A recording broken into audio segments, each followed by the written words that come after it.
మనం ఎప్పుడైనా సరే మనం ఆహారం తినాలి అంటే బయట ఎక్కడికో రెస్టారెంట్లకో యాడికో వెళ్ళి తినే కంటే మన ఇంట్లో ఫుడ్ ప్రిపేర్ చేసుకొని తినటమే చాలా బెటర్ అని చెప్పాలి.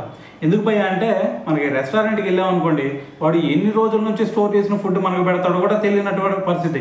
ఎందుకంటే మరి వాడికి స్టాక్ మిగిలిపోయిందంటే దాన్ని పారేయలేదు కదా, పారేస్తే ఆటోమేటిక్గా వాళ్ళకి లాస్ వచ్చింది.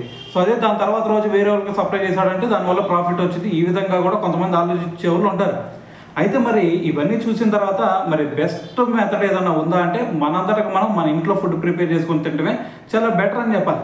అయితే మరి ఈ విధంగా కొన్ని దారుణాలు జరుగుతున్నాయి అని చెప్పేసి ఇప్పుడు ఫుడ్ సేఫ్టీ అధికారులు కూడా హైదరాబాద్లో ఉన్నటువంటి కొన్ని రెస్టారెంట్లో తనిఖీలు చేపట్టారనమాట. అయితే మరి ఇక్కడ మరి ఆ బ్రాంచ్లు ఏంది, దాని తర్వాత మరి ఏ రెస్టారెంట్లో అనేది పేరైతే చెప్పొద్దు కానీ మనం. సో కానీ మరి ఒక 10 బ్రాంచుల్లో అయితే మరి తనిఖీలు చేశారనమాట. అయితే ఆ తనిఖీల్లో జరిగిన ఇష్యూ ఏంటంటే మరి అక్కడ ఏవైతే ర్యాకులు ఉంటాయో ఆ ర్యాకుల్లో చూస్తేనేమో ఎలుకలకు సంబంధించినటువంటి మలం కనిపించింది. దాని తర్వాత ఫ్రిడ్జ్లో చూసుకుంటేనేమో ఆ ఫ్రిడ్జ్లు కూడా సరిగ్గా శుభ్రంగా లేవు అనమాట. మరి ఆ ఫ్రిడ్జ్లో మరి ఏవైతే కొన్ని ఫ్రూట్స్ ఇవన్నీ వాడతారు కదా, సో మరి ఆ ఫ్రూట్స్ ఇవి చూసుకున్నా సరే అవి కూడా మరి కొన్ని కుళ్ళిపోయినట్టు కనిపిస్తూ ఉన్నాయి. ఇంకా చెప్పాలంటే మరి ఫుడ్ కూడా చూస్తేనేమో ఎక్స్పైర్ అయినటువంటి ఫుడ్ కూడా అక్కడ దర్శనం ఇచ్చింది అనమాట.